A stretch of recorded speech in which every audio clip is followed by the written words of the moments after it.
Hello, good morning. Yan, dito Ramasanta po ulit ng Home Realty. November 6, nandito po ako ngayon sa isang project dito sa Tansa, Cavite. Ayan, mag-update po tayo dito sa Fire Subdivision. So, as of November 6, sa mga buyers po namin, meron po kami mga buyers dito. Bali, yung nabenta po natin dito ay 4 na units.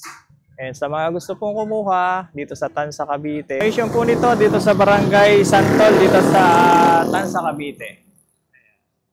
So tara po, silipin natin yung loob kung ano ng status ngayon.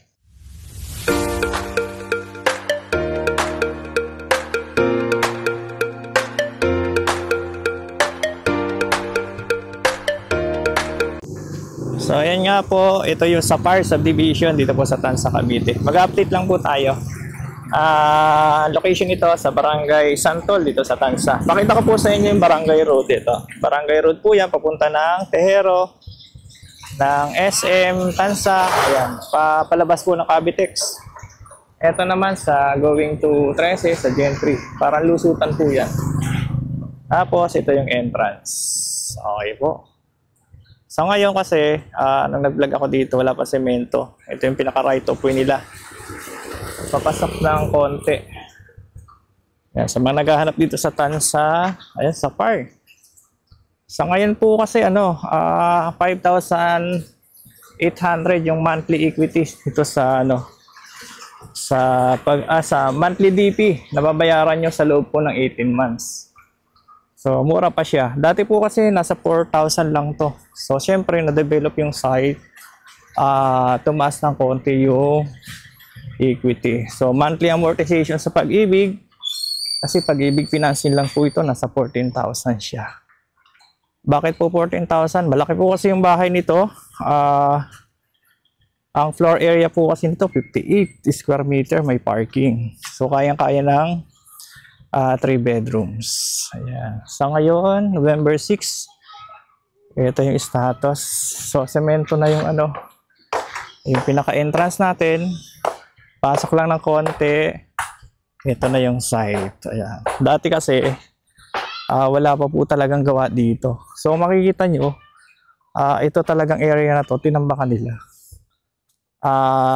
Dati kapantay lang po yan. So, nilagyan nila ng tambak para syempre, safe po sa baha. Pero dito naman po sa hindi naman po binabaha dito. Yan yung site sa ngayon. So sa ngayon, ongoing pa. Medyo maputik pa dito. Ang kagandahan po, pag ganitong binubungkal pa, maputik pa, ongoing, mura pa lang yung down payment. Sa ngayon po, 5,800 yung monthly equity. Babayaran nyo po ng 18 months. Ayan ginagawan po nila ng drainage dito. Pinaka-entrance sa maputik. Yan, nandito na tayo sa model unit. Ito yung site pagtatayuan. Yan, sa mga buyers po namin.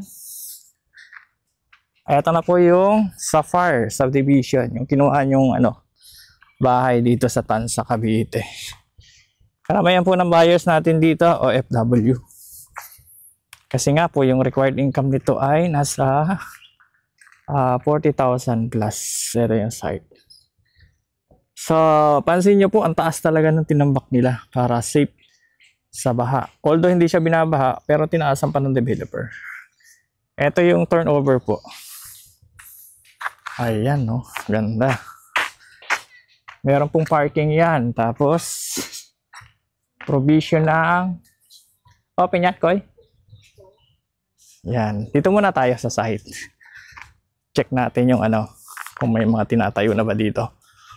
Ayun, sa dulo, may tinatayo na po sa dulo. Bandang dulo po kasi yun Yan. So nakikita nyo po yung pader na yun. Zoom natin ng konti. Yan. Lahat po yan, tatayuan ng bahay. So sa ngayon po, marami pang mga open. Ayun, sa dulo, meron na po. Kaya hindi tayo makalapit. Zoom na lang natin. Yan. Yan po yung pinakadulo. May mga ongoing na po. Siguro mga 20 to 40% na po yung bahay sa dulo. Ito yung site. Yan. So, dalawang block pa lang po yung tinatayo. Kasi yung model unit po nito sa kabila. Kaya inuna po nila yung model unit para pag may ganito pong tripping, hindi na po pupunta yung ating mga kabayan doon sa kabila. Yan yung bahay, may parking. Yan. Kita nyo po, laki ng parking yan. Ha? Dress up yan? Sa atong dalawa. Pero may unit doon. Ay, sarado yun. Ang lot area, 44 po yan. Yung floor area, 58 square meter. Ito yung parking. Yan. So, dress up to ongoing, pero yung turnover po natin ay bare type. So, ibig sabihin, walang tiles, walang pintura. Kaya si buyer na po yung magpapagawa. Yan. Service area. Sa likod. CR. Ito. So, dress up siya. Ongoing. Silipin natin. Ganyan siya po. So, pwedeng dalawang rooms. Pag dalawa, malaki po ito. Sobrang laki pag dalawang rooms lang. Kaya kaya ng tatlo. Yan, ganun siya. Oh, kita niya po, ang laki. Pag dalawang rooms lang. Kasi 58 ang floor area po nito. Yan. Okay, doon po tayo galing kanina. Yun lang yung barangay road. Papasok lang ng konti. Ang taas po ng ceiling nito. Kaya pag nilagyan nyo na sa kesame, yung pwede pang stock room siya. Okay. Sa mga buyers natin, gusto magpa-tripping, sa client na naghahanap dito sa Tansa, murang down payment po, 5,800. Sa loob po ng 18 months. Okay po.